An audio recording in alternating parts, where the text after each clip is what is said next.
Hello everyone, welcome to Vikas analysis. और आज हम पर्यावरण के महत्वपूर्ण प्रीवियस ईयर प्रश्न को देखेंगे जो कि आपके प्रीवियस एग्ज़ाम में पूछे जा चुके हैं और आने वाले एग्ज़ाम के लिए भी बहुत इम्पॉर्टेंट है।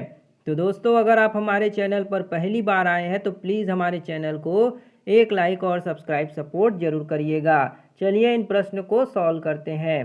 पहला प्रश्न है आपका, भू पारिस्थितिकीय तंत्र में ऊर्जा का महत्वपूर्ण स्रोत है। यानी कि जो भू पारिस्थितिकी तंत्र है उसमें ऊर्जा का सबसे अच्छा स्रोत कौन सा होगा वो आपको यहाँ पे बताना है। पहला ऑप्शन है आपका सूर्य, दूसरा है पृथ्वी, तीसरा ऑप्शन है चंद्रमा और चौथा है आपका शुक्र। तो भू पारिस्थितिक तंत्र में ऊर्जा का सबसे महत्वपूर्ण स्रोत कौन सा हो जाएगा? तो वो होगा आपका सूर्य, है ना। सूर्य जो होता है यही जो होता है भू पारिस्थितिक तंत्र में ऊर्जा का सबसे महत्वपूर्ण स्रोत है, क्योंकि इसी से ही पेड़ पौधे ये सभी अपना भोजन बना सकते हैं ना, प्रकाश संश्लेषण की क्रिया द्वारा। तो ये भू पारिस्थितिक तंत्र में ऊर्जा का सबसे अच्छा स्रोत क्या होगा? तो वो हो जाएगा आपका सूर्य। ऑप्शन ए आपका करेक्ट होगा। अगला प्रश्न देखते हैं। अगला प्रश्न है आपका, टाइटन किस ग्रह का प्राकृतिक उपग्रह है ना। टाइटन जो है वो किस ग्रह का प्राकृतिक उपग्रह है, यहाँ पे पूछा जा रहा है। पहला ऑप्शन है वरुण, दूसरा है शनि, तीसरा है बुध और चौथा ऑप्शन है शुक्र। तो टाइटन जो है किस ग्रह का प्राकृतिक उपग्रह हो जाएगा?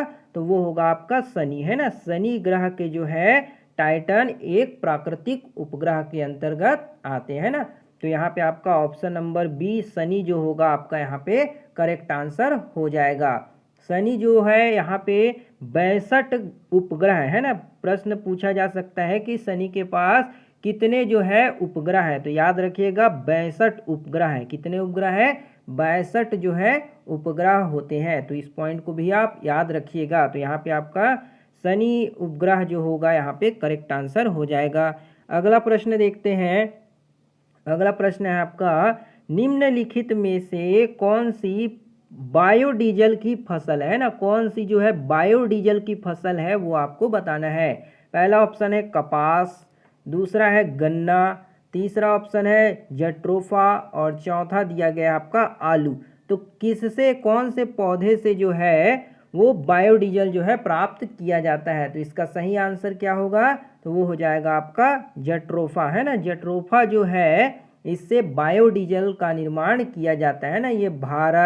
ये जेट्रोफा पौधा जो है आपके भारत में, अफ्रीका में और अमेरिका में जो है इसकी खेती या फिर ये हमें देखने को मिलते हैं ना। ये जो पादप होते हैं जेट्रोफा के, ये हमें देखने को मिलते हैं, जिससे हम बायोडीजल जो है प्राप्त कर सकते हैं। तो यहाँ पे आपका ऑप्शन सी जेट्रोफा जो होगा करेक्ट आंसर हो जाएगा। अगला प्रश्न देखते हैं। अगला है आपका, पर्यावरण संरक्षण अधिनियम किस वर्ष पारित हुआ था? पर्यावरण संरक्षण अधिनियम को कब जो है पारित किया गया?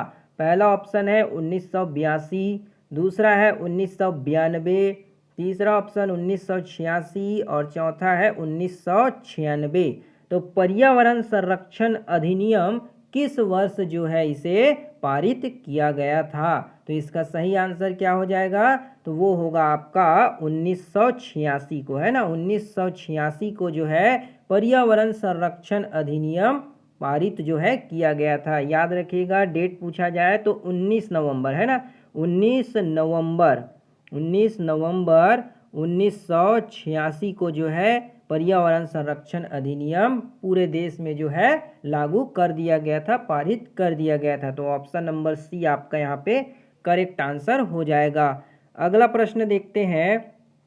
अगला प्रश्न है आपका, भूमंडलीय तापन का कारण है। भूमंडलीय जो तापन है, भूमंडलीय का ताप बढ़ता है वो किसके कारण होता है? पहला ऑप्शन है हिमनदों में वृद्धि, दूसरा है कार्बन डाइऑक्साइड में वृद्धि, तीसरा ऑप्शन है कार्बन डाइऑक्साइड में कमी और चौथा है वनों में वृद्धि। तो भूमंडलीय के तापन में वृद्धि का कारण, तापन का कारण क्या है यहाँ पे पूछा जा रहा है ना। भूमंडलीय तापन यानी कि इसे हम ग्लोबल वार्मिंग के नाम से भी जानते हैं। क्या नाम से? ग्लोबल ग्लोबल वार्मिंग, है ना, ग्लोबल वार्मिंग के नाम से भी इसे हम जानते हैं। तो इसका कारण क्या है? तो इसके कारण है कार्बन डाइऑक्साइड, है ना, कार्बन डाइऑक्साइड जो है उसकी मात्रा में इंक्रीज होने के कारण जो है हमें भूमंडलीय तापन जो है देखने को मिलती है। तो यहाँ पे आपका option number B carbon dioxide में वृद्धि जो होगा करेक्ट आंसर हो जाएगा।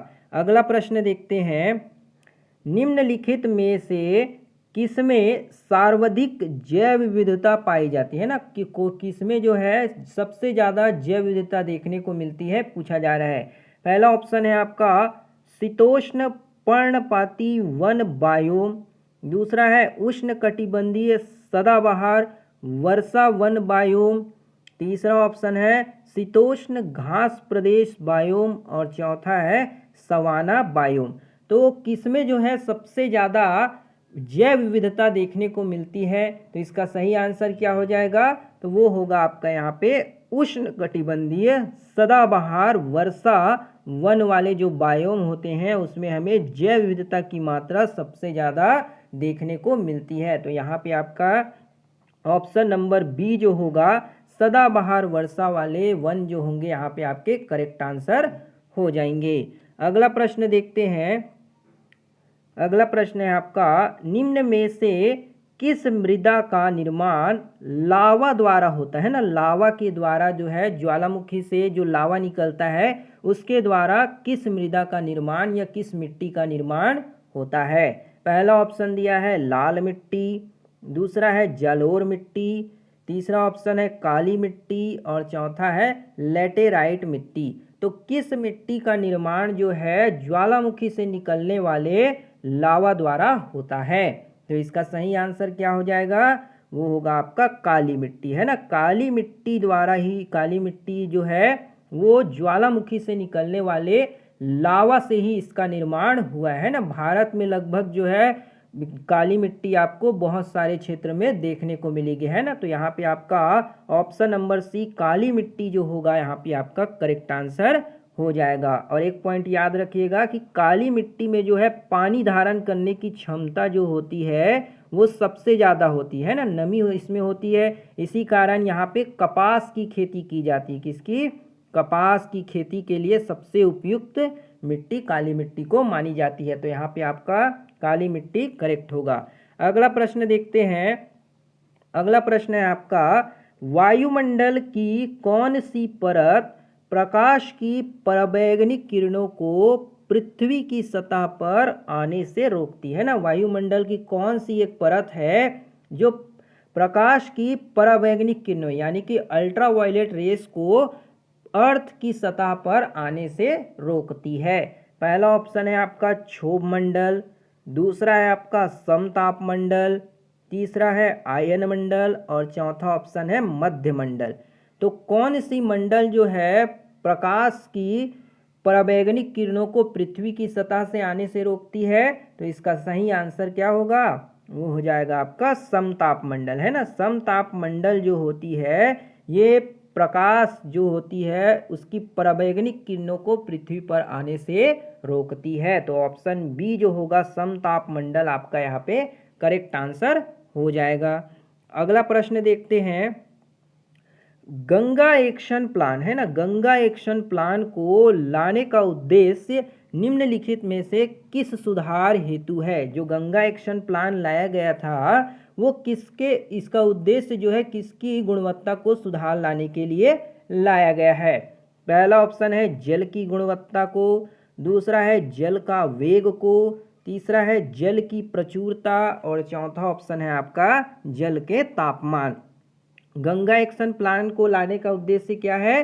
तो इसका सही आंसर हो जाएगा आपका जल की गुणवत्ता में सुधार लाने के लिए, है ना। जल की गुणवत्ता में सुधार लाने के लिए जो है आपका गंगा एक्शन प्लान, है ना, जिसे GAP के नाम से भी जानते हैं। GAP यानी कि गंगा एक्शन प्लान जो है लाया गया है। तो यहाँ पे आपका ऑप्शन नंबर ए जो होगा जल की गुणवत्ता यहाँ पे करेक्ट आंसर हो जाएगा।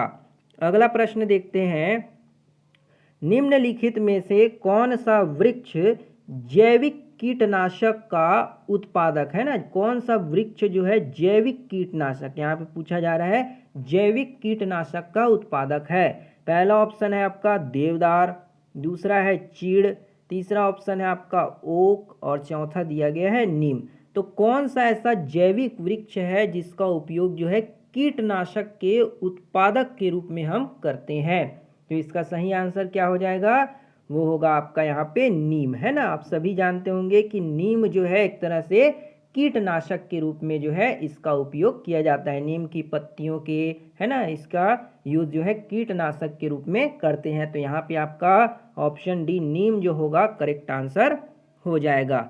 तो ये थी दोस्तों आपके पर्यावरण के महत्वपूर्ण प्रश्न जो कि आपके प्रीवियस एग्ज़ाम में कहीं ना कहीं पूछे जा चुके हैं और आने वाले एग्ज़ाम के लिए बहुत ही इम्पॉर्टेंट है। उम्मीद करते हैं आपको ये प्रश्न समझ आए होंगे। अगर वीडियो बढ़िया लगा हो दोस्तों तो एक लाइक ज़रूर कर दीजिएगा, शेयर, सपोर्ट, सब्सक्राइब भी ज़रूर करिएगा। मिलते हैं अगली वीडियो में, तब तक के लिए जय हिंद, वंदे मातरम।